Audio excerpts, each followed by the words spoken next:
Hello, here we go with the last part of the Ice Palace. Inside the cave, it was utterly black. The roar of the wind was deafening, and it was deadly cold. Ivan stopped. The darkness filled him with dread. He looked back to where the grey light spilled a little way into the entrance. He could go no farther. Must get outside where he could see the sky and the snow and the trees. But his brother must have passed this way. Somewhere in this terrible place, the little boy was waiting for Ivan to come and take him home.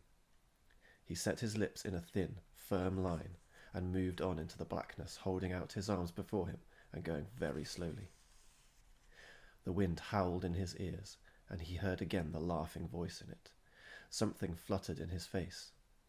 He struck at it with his hand, and it slid up over his forehead and became tangled in his parka, dragging the hood from his head. At once, something else hit him, flapping coldly in his hair. Ivan cried out, clawing the thing from his head. It sank needle teeth into his finger and whirled away on the wind.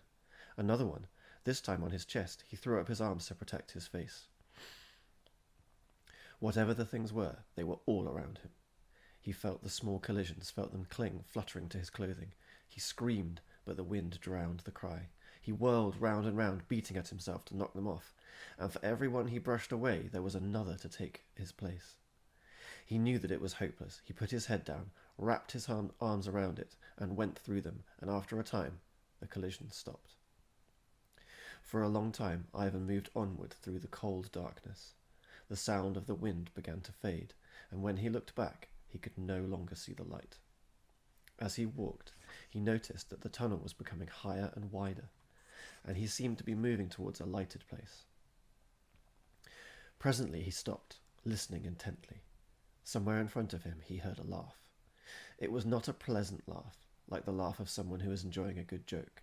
It was a cold, flat laugh, and when it came again, Ivan found himself thinking about the laughter he had heard in the wind last night when he was lost and freezing. As he moved on, the laughter grew louder, and he could hear other sounds too, a swishing noise, and now and then a thin, high scream. The tunnel, which by now was wide and very high, took a sudden turn. The sound seemed to be coming from just beyond the turn. Ivan flattened himself against the wall, peered cautiously round, and almost cried out. He was looking into a great glittering cavern. The floor was blue ice, and enormous icicles hung in thousands from the roof. Hard blue light glowed and flickered like cold fire, and the wind from the passage moaned around the walls. In the centre of the cavern, its back towards the boy, stood a hideous figure. It was stooped and crooked, and its white robe hung in folds from a bony frame. In one hand it gripped a thin, springy rod of the kind which Ivan's people used to fish for trout in the river. As Ivan watched, the figure turned, pulling on the rod, and watching something that fluttered and squealed far up near the roof among the icicles. It was then that Ivan saw what the man was doing, and his heart turned cold. Fishing. The creature was fishing, but not in the water, and not for fish. He was fishing in the air, and his victim was a tiny bat that whirled and tugged frantically as the man began to wind in the thin line. But struggle as it might, the poor creature was pulled closer and closer to its monstrous captor, and soon Ivan could see a streak of blood at its mouth from the cruel hook. When the terrified creature was close enough, the man clawed it out of the air, crushed it, and dropped it onto the ice, where the broken bodies of several others lay. Then he threw back his head and laughed horribly. Ivan drew back into the passage. The man's cruelty had sickened him, and the laughter turned his blood cold. He tried to tell himself that it didn't matter. The man had not seen him, so he could just turn round and run away, and never see the creature again. But deep within himself he knew the name of the monster. No other man could possibly behave with such cruelty. This man was Starjik, and Ivan knew that if he fell into those awful hands, he need expect no more mercy than the poor broken bat. And somewhere not far away, this creature had his brother. The thought of his little brother in the hands of such a man filled Ivan with rage. He was so angry that his fear left him. He would fling himself on Starjik, snatch the rod from his hand, and beat him with it until he screamed like the bat had screamed. He clenched his fists and stepped into the open. Instantly he froze. It was as though his arms and legs had become ice. Try as he might, he could not move. Starjik no longer fished. He sat now in the middle of the cavern on a throne of age-grey wood, and his icy stare held Ivan rigid. He moved a hand, beckoning with one grey finger. The pale eyes now seemed to draw Ivan across the icy floor until he stood trembling before the throne. Starjik stared down at him, his hands gripping the arms of the chair. His grey beard was stiff with ice, and his hair fell in frozen strands about his thin shoulders. After a long time he spoke, and his voice was like walking on crisp snow. "Who are you?" Ivan stood up very straight. He hoped that Starjik could not see him trembling. "I am Ivan," he said. "The blacksmith is my father." Starjik's lips twitched cruelly. "Why do you come here?" he hissed. "Do you not know that all who enter Starjik's land are dead?" "I have come for my brother," said Ivan. "Your brother is dead," said Starjik. Ivan shook his head. "No, he's not dead. I can feel him in here." He touched his chest with a mittened hand. "That is not possible," snapped Starjik. "People cannot feel other people. They can only see them or hear them." He flung out a hand. "Do you see your brother here? Do you hear him?" Ivan shook his head. "No, but he is nearby." Starjik gripped the arm of his throne and rose to his feet. "Very well," he said softly. "You are right, little Ivan. Your brother is close by." He turned, beckoning. "Come, and I will show you." Ivan's heart leapt. He did not see the smile on Starjik's lips as he turned and shuffled across the floor. Ivan followed. To one side of the cavern, an ice curtain hung from roof to floor. Starjik went behind this curtain, and Ivan was close on his heels. The man turned with a leer, pointing. "Well, Ivan, here he is. Was it worth all the hardships of your journey?" Ivan clapped a hand to his mouth, stifling a cry. He was looking at a great block of ice. It was higher than 3 houses and as long as the cavern. The ice was as clear as a crystal pool.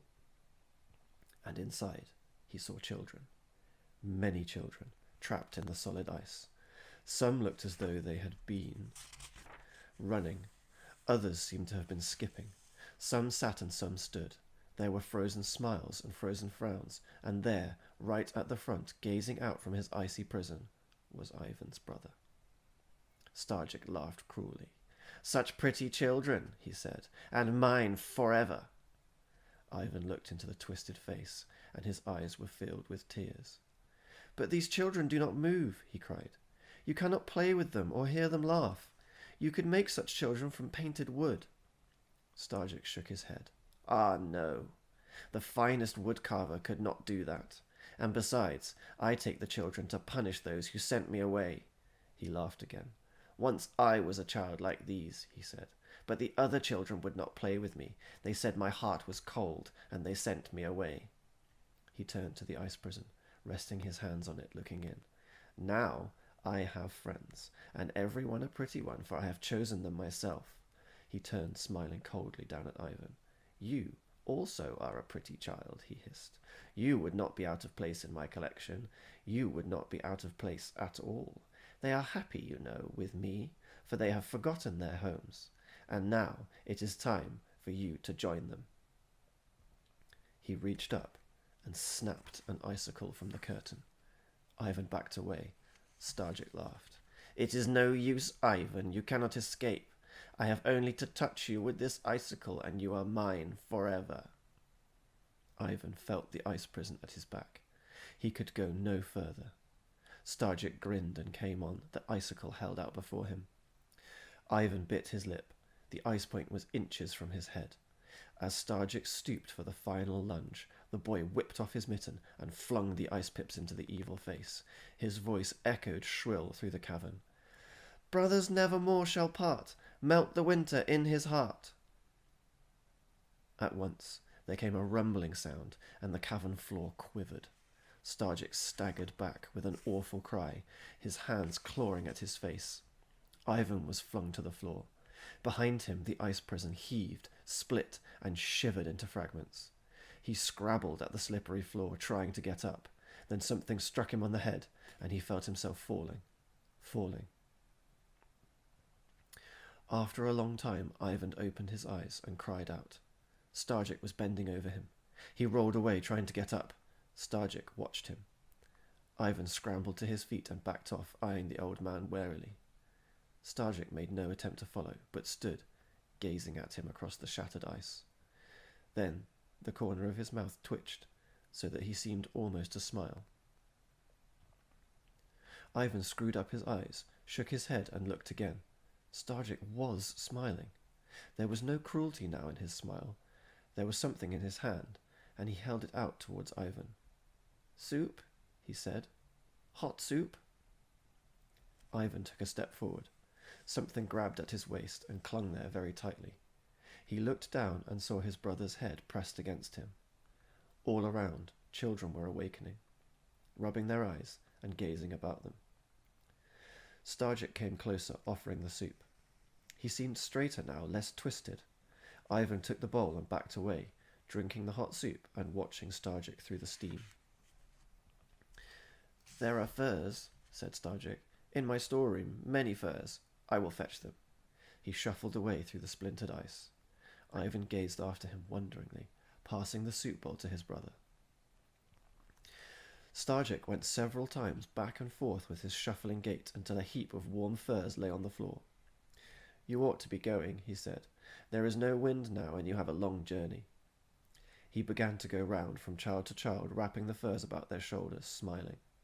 And when they began to move out through the passage in twos, holding hands behind Ivan, Starjik led the way. There was no wind, and no fluttering things now. In the quiet darkness they came at last to the end of the cave, where their eyes danced to see the snowflakes falling through the pure light.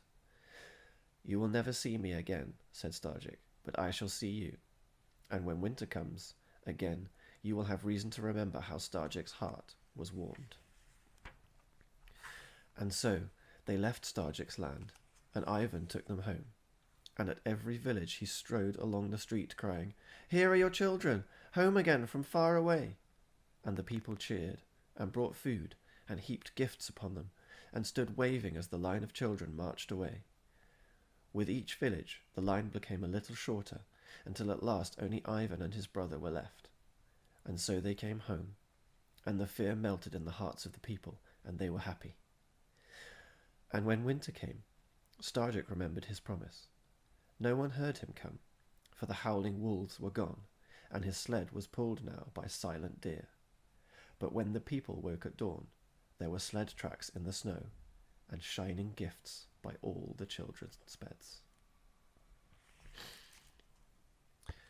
There we go. That's it for the Ice Palace. I wonder who that finish reminds you of. I will see you next week when we will start a new book. Hope you have a good weekend.